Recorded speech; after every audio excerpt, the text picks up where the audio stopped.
The number one thing an individual needs to operate in magnetic confidence is to abide by the principle of integrity. What do I mean by that?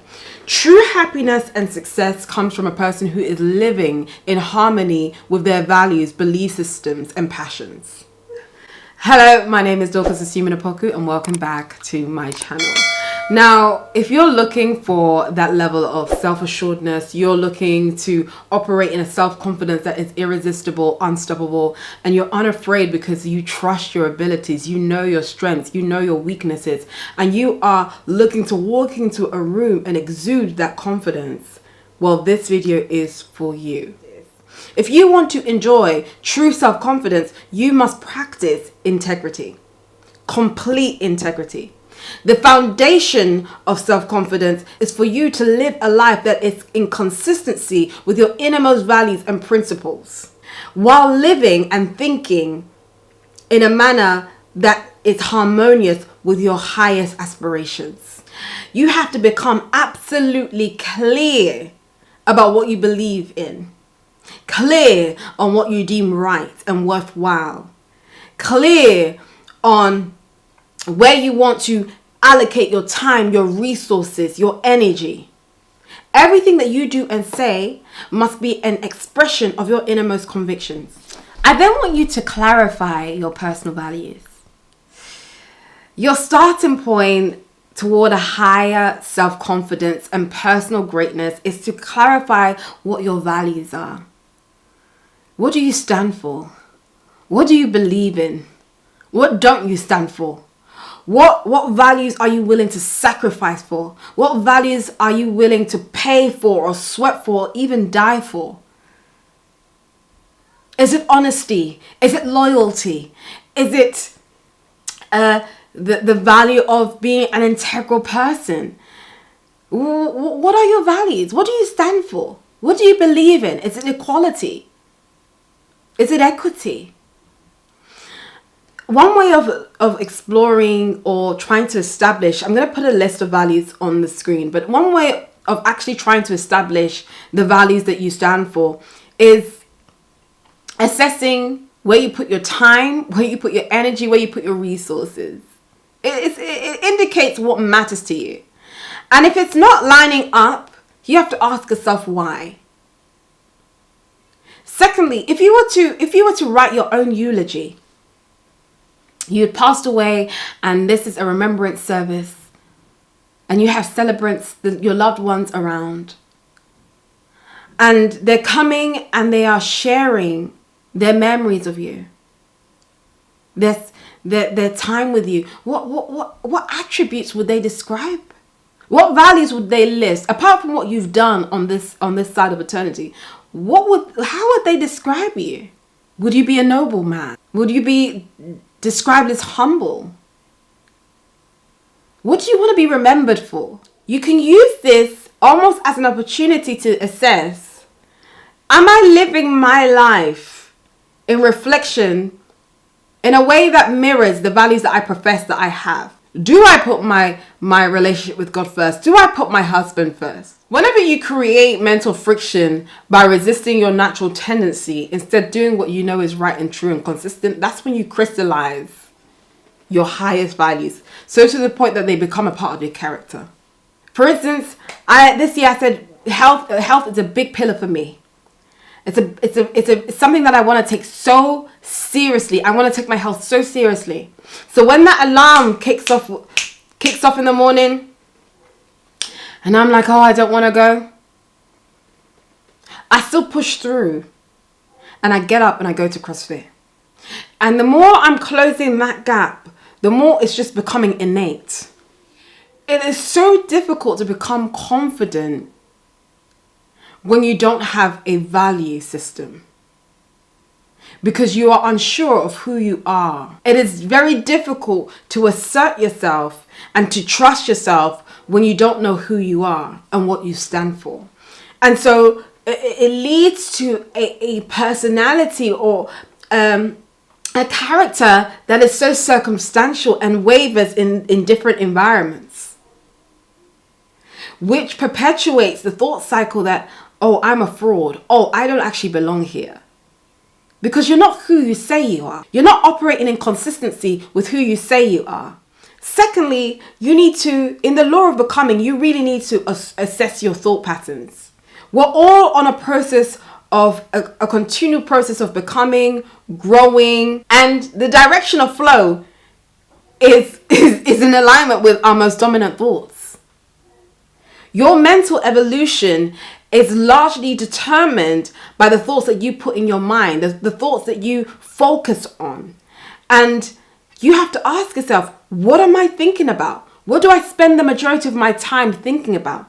Am I thinking about the fact that I am capable, I am able, that I have the capacity to change and learn? Am I creating negative neural pathways, doubting myself, criticizing myself, as opposed to esteeming and encouraging myself? Consistent thoughts and behaviors lead to formations of habits. If I think I'm capable, if I think if I put my mind to this, I can do this, and if I keep feeding that thought, my brain is going to wire this thought process, which is going to lead to that motivation, which is going to lead to that behavior and that action. In the process of becoming or exuding magnetic confidence, you have to begin to overcome a lot of fear and doubt. And a proven technique to conquer your inner fears and build unshakable self-belief is to feel the fear and to do it anyway. You're going to have to take some risks. There is no way around it.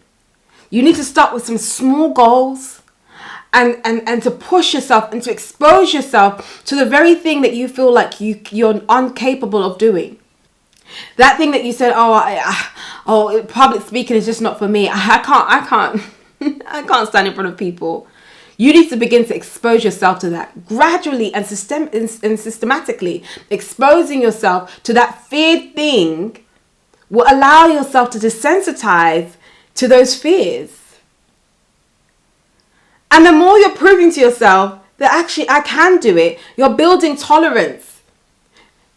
And you have to repeat and repeat and repeat and repeat. So for instance, there's a work presentation. You will never put yourself up for a work presentation. Big no, scared. I don't want to embarrass myself.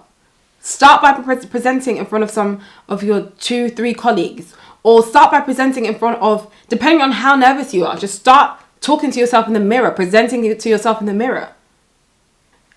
Next, move on to some friends. Invite family over. Present in front of them.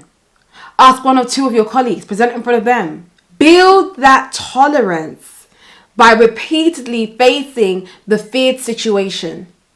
Because a lot of the time with our anxieties and our fears and our doubts around things, the more we avoid, the more we increase our anxiety and fear. So you have to push yourself a little. Stretch yourself a little outside of that comfort zone. Start small. Don't go and ask the board of 100 members to come and watch you do a presentation straight away. Start small. And what this will do is it will start to help you with your reality testing. All your irrational fears and worries around all the mistakes that can potentially happen. You'll be confronted with the challenges and be like, oh, it wasn't that bad anyway. By experiencing that feared situation without the expected negative outcomes that you had already planned were all going to take place, what happens is that you begin to learn that those fears were unfounded. And this builds a lot of real life evidence. You then develop what I will call your proof portfolio. This is concrete evidence of your past accomplishments. This reminds you of what you have achieved and reinforces the belief in your ability. Then you're like, hey, let's do it again. It validates your competencies.